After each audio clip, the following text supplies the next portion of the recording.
தாயின் கருவில் உருவாகும் முன்னமே உன் கண்கள் கண்டதே.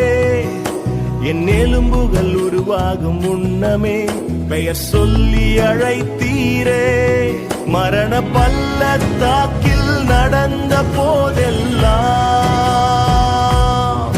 உங்க கையில் ஏந்தி தாங்கி சுமந்தீரே. மரண பள்ளத்தாக்கில்